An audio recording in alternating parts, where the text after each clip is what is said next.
हैं। ये जो केस स्टडी है और स्टोरी है जो ये उनके एक पेशेंट की है जिसका जो नाम है वो विरजल था। विरजल वर्ल्ड वॉर सेकेंड के बाद सेकेंड वर्ल्ड वॉर में जो 1939 से 45 की ड्यूरेशन में हुई है, तो वो तकरीबन 1939-40 के आगाज में वो पैदा हुआ। उससे रिलेटेड है ये केस स्टडी। 3 साल का था जब विरजल, तो उसको मेनिनगाइटिस का अटैक आया। मेनिनगाइटिस एक ब्रेन इन्फ्लेमेशन की बीमारी है, दिमाग के ऊपर अटैक होता है। उसके साथ साथ ना उसको कैट स्क्रैच फीवर हुआ और उसके अलावा पोलियो का अटैक आया। तो साइमल्टेनियसली वो 3 बीमारियों का शिकार हुआ, जिसके नतीजे में एज अ साइड इफेक्ट उसकी आई साइट फंक्शनली डिस्टर्ब हो गई और काफ़ी हद तक उसका विजुअल जो टाइम था वो गुजर गया, उसको नज़र नहीं आता था। उसके बाद ये हुआ कि जो उसकी जो बीमारी थी वो वर्स होती चली गई और वो काफ़ी हद तक अपनी जो उसकी साइट थी, आई साइट थी, विजन थी, वो ख़त्म हो गई, उसे नज़र आना बंद हो गया, एक तरह से वो नाबीना हो गया। उसके बाद ऐसा हुआ कि वो जो विरजल की पर्सनैलिटी थी इसी तरह से वो पला बढ़ा और बड़ा हुआ। वो एक लोकल मसाज सेंटर में काम करता था और उसके बाद फुटबॉल का शौकीन था और कमेंट्रीज वगैरह सुनता था। ब्राइल वगैरह उसने रीड करना सीख लिया था, जो कि नाबीना लोग जिस तरह से रीड करते हैं। तो उसने स्कूल वगैरह ज्वाइन किया और इस तरह से एक कोई कैरियर भी अपना बना लिया। काफ़ी हद तक इतना सोशल नहीं था, लेकिन समवट उसकी एक कंपेरेबल एक अच्छी सोशल परफॉर्मेंस थी, लोगों के साथ उसके रिलेशनशिप्स अच्छे थे। बेसबॉल के बारे में उसका बहुत ही वसी नॉलेज था और वो मुख्तलिफ प्लेयर्स और उसकी हिस्ट्री और उसके बारे में इतनी डिटेल से जानता था कि लोग हैरान हो जाते थे उसकी इंटेलिजेंस देख के। इसके बाद क्या हुआ कि उसकी अटैचमेंट हो गई, एक लेडी थी एमी नाम की। एमी जो थी वो उसको ना बार बार ये कहा करती थी कि ये जो तुम्हारी आंखों के ऊपर मोतिया उतर आया ना, मोतिया था उसकी आंखों में, तो इसका ऑपरेशन हम करवा लेते हैं। उस टाइम पे ये ऑपरेशन राइज हो चुके थे। वो ये चाहती थी कि शादी के मौके के ऊपर जो विरजल है वो देख सके और हम अपनी शादी को एक हैप्पी वेडिंग के तौर पर मना सकें। जैसे याद है ये पुरानी हमारी जो बॉलीवुड और पाकिस्तानी फिल्में हुआ करती थी, जिसमें ना वो एकदम से आंखों से पट्टी उतर और वो कहते हैं हाँ डॉक्टर नजर आ रहा है मुझे, हाँ डॉक्टर नजर आ रहा है मुझे, और माँ के पास खड़ी होती थी और कहती थी हाँ मेरे बेटे की नजर वापस आ गई। इस तरह वो एक हैप्पी एंडिंग दिखाते हैं ड्रामाज में कि वो पट्टी खोलते हैं, ऐसे आंखें खुलती हैं और उससे नजर आना शुरू हो जाता है and everything is just fine and fair. लेकिन अनफॉर्चुनेटली रियल लाइफ में, प्रैक्टिकल लाइफ में ऐसा नहीं होता। विरजल के साथ क्या हुआ कि एमी जो थी उसने उसको बहुत मोटिवेट किया कि हम ऑपरेशन की तरफ जाते हैं और वेडिंग से पहले हम भी, तुम अपनी सारी वेडिंग खुद से देखोगे। उसने इसके लिए फाइनेंस इकट्ठे करने शुरू किए। डॉक्टर ओलिवर सेक्स से उसने जो थी टाइम ले लिया ऑपरेशन का। यहाँ तक कि विरजल खुद पार्शली प्रिपेयर था, वो खुद नहीं इतना शौकीन था, he was very happy and contented with his life, लेकिन अपनी जो बिलवेड है उसके कहने के ऊपर वो तैयार हो गए। ऑपरेट किया गया, ऑपरेशन वॉज सक्सेसफुल। उसकी पट्टी रिमूव की गई, बिल्कुल ऐसे ही जैसे कि हम मूवीज में देखते हैं। जो विरजल की अपना एक्सपीरियंस था, जो उसने खुद एक्सप्लेन किया, वो ये था कि all I could see was a mixed sensation of colours and images. उसको कुछ समझ नहीं आ रही थी what I am looking at. और उसके बाद क्या हुआ कि there was a bombardment of colours. एक ऐसे था जैसे सैलाब और रेला आया हुआ है एक रंगों का, और वो इससे और ज़्यादा डिस्टर्ब हो रहा था।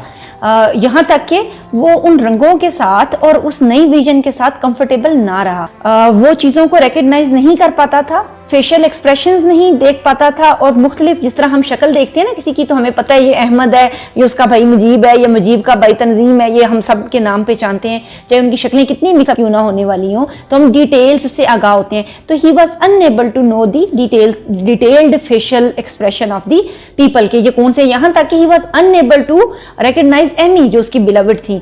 तो वो फिर उसने कुछ निशानियां रखनी शुरू की, लेकिन स्टिल उसको रिकग्निशन नहीं मिली। उसका जो डॉग था उसको वो देख के डर गया और उसने कहा कि ये तो मेरा डॉग नहीं है, वो तो इस तरह से था। इस तरह he has a very disturbed personal life, personal experience and personal perception जो थी उसकी डिस्टर्ब हो गई। कुछ वक्त गुजरा तो वो इतना डिस्टर्ब हो गया इस चीज से कि वेडिंग पोस्टपोन हो गई और वेडिंग से पहले ही उसकी सेहत खराब होना शुरू हो गई। यहाँ तक कि विरजल को हॉस्पिटल दाखिल कराना पड़ा।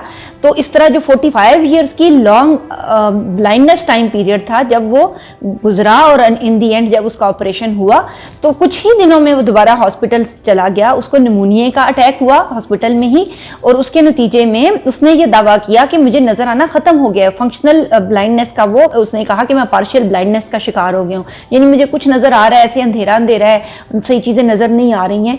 लेकिन जब वो उठ के चलता था तो he was able to avoid the hurdles, के रास्ते में कोई चीज पड़ी है तो ठोकर खा के गिरता नहीं था। तो ये कहता था जैसे मुझे नजर नहीं आ रहा ग्लास कहाँ पड़ा है, लेकिन वो रीच आउट हो जाता था कि ये पड़ा हुआ है। इस तरह से यानी ये कह सकते हैं कि वो उसके जो इंटरनल लाइफ है उसने एक्सेप्ट नहीं किया कि उसकी विजन लोट आई है, और वो उन चीज़ों को डिटेक्ट नहीं कर पाता था कि ये किस तरह नज़र आती हैं। कुछ वक्त और गुजरा हॉस्पिटल में ही, तो जो विर्जल है उसने ये कहा कि मेरी जो साइट है वो बिल्कुल बंद हो चुकी है और मुझे नज़र नहीं आ रहा। डॉक्टर ओलिवर सैक्स ने जब उसका दोबारा से मुआयना किया तो पता चला कि उसके जो वो फंक्शंस जो ऑपरेशन करने से पहले किसी हद तक कायम थे वो भी ख़त्म हो चुके हुए हैं, और उसके विजुअल रेटिनास टोटली डिस्ट्रॉय हो चुके हुए हैं।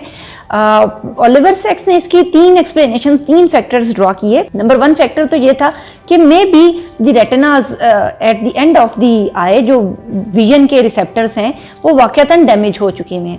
सेकंड ये कि चूंकि अब वो उसने वेट गेन कर लिया था, डिप्रेशन उसे हो गया था, वो बहुत खाना खाना शुरू हो गया था, और इस टाइम पीरियड के अंदर उसने जॉब भी छोड़ दी थी, क्योंकि जब वो जाता था तो उसे लोगों की वो स्किन एबनॉर्मेलिटीज और प्रॉब्लम्स जो कि उसको पहले नजर नहीं आती थी ब्लाइंडनेस की वजह से, अब वो उसे नजर आती थी, बल्कि और ज्यादा डिटीरियोरेट और एक्सिजरेट होकर बढ़ा चढ़ाकर नजर आती थी। तो इसलिए उसने जॉब भी छोड़ दी और वो बिल्कुल घर में बंद हो गया, डिप्रेशन हो गया उसको। एमए की को भी उसने एक तरह से लुक आफ्टर और सी करना छोड़ दिया।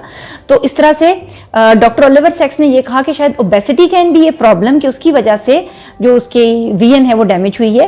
तीसरा जो सबसे मेजर फैक्टर था जो कि लेकर आया है इस केस हिस्ट्री को साइकोलॉजिकल डोमेन में, वो ये था कि एक्चुअली जो विर्जल है वो इस चेंज के लिए तैयार ही नहीं था। होता ये है कि जो उसकी बिनाई लौट कर आई है तो उसको पहले इस चीज़ के लिए तैयार नहीं किया गया था कि वो किस तरह से चीज़ों को देखेगा। जैसे जब वो बाहर जाता था तो उसको पता नहीं चलता था कि कैसे ट्री ट्रंक जो कि तना है और पत्ते हैं ऊपर, ये मिलकर कैसे एक दरख्त बनाते हैं। एक होल आता है ना नज़र के, ये मुकम्मल एक चीज़ है तो ये क्या बनती है और उसका क्या नाम है, तो उसको ये चीज़ समझ नहीं आती थी।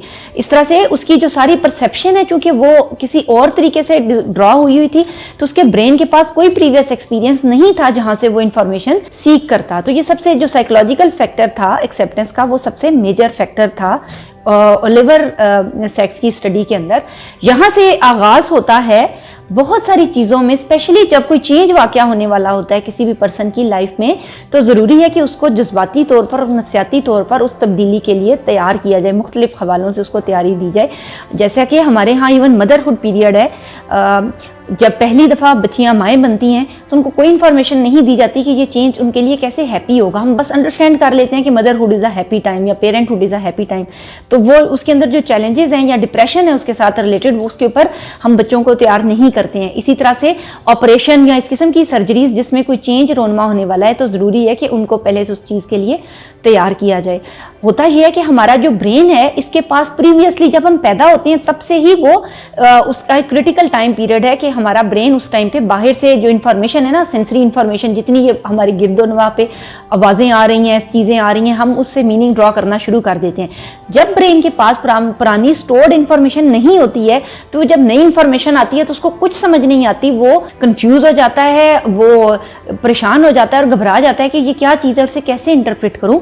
विर्जिल का ब्रेन चीज़ों को समझता था टच के पॉइंट ऑफ व्यू से, उसकी टच सेंसेशन सबसे ब्रॉड थी, वो चीज़ों को छू के महसूस करके उसने मीनिंग्स ड्रॉ किए हुए थे और वो इसी सेंसेशन के साथ खुश था कि चीज़ों को सुन लिया और टच कर लिया। ये उसकी पावरफुल डोमेन्स थी। जब हमने उसकी विजन को एम्पावर किया तो विजन से रिलेटेड कोई इंफॉर्मेशन ब्रेन के पास प्रीवियस स्टोर्ड नहीं है, ब्रेन के पास कोई इंफॉर्मेशन नहीं है विजुअल कैपेसिटी के हवाले से। तो इस टाइम पर जो विर्जिल है उसका ब्रेन कंफ्यूज हुआ और इस तरह से वो पर्सन जिसका एक सक्सेसफुल ऑपरेशन था, there was no physiological reason, लेकिन उसकी जो साइकोलॉजिकल काजेस थे और फैक्टर्स थे उसकी वजह से वो दोबारा से उससे भी डिस्टर्ब्ड तरीके से अपनी बीमारी के अंदर वापस लौट गया as depressed failed chronically ill person जो कि डिपेंडेंट था दूसरों के ऊपर। उससे पहले वो एक हेल्दी और नॉर्मल लाइफस्टाइल गुजार रहा था, लेकिन अब वो क्रॉनिकली इल था और उसके बाद उसको सपोर्ट सिस्टम की जरूरत थी। Soon after this all this happened, जब ये हुआ तो 5 से 6 साल के अंदर अंदर विर्जिल की वफात हो गई और वो एक डिप्रेस स्टेट में दुनिया से चला गया। ओलिवर सैक्स ने इसके बाद एक वेव चलाई और ये कहा कि जब भी कुछ मेजर ऑपरेशन या सर्जरीज होती हैं, चाहे वो किसी भी किस्म की क्यों ना हो मेडिकल सेटिंग्स में, तो उसके साथ जरूरी है कि हम पेशेंट को उससे पहले इन्फॉर्म्ड कंसेंट लें और उसको तैयार करें। उसकी तैयारी बहुत जरूरी है और उसके ब्रेन को प्रोसेस करना सिखाएं। तो इस तरह से जो बहुत सारी इस किस्म की इंफॉर्मेशन थी वो मेडिकल हिस्ट्री का रिकॉर्ड का हिस्सा बनना शुरू हो गई।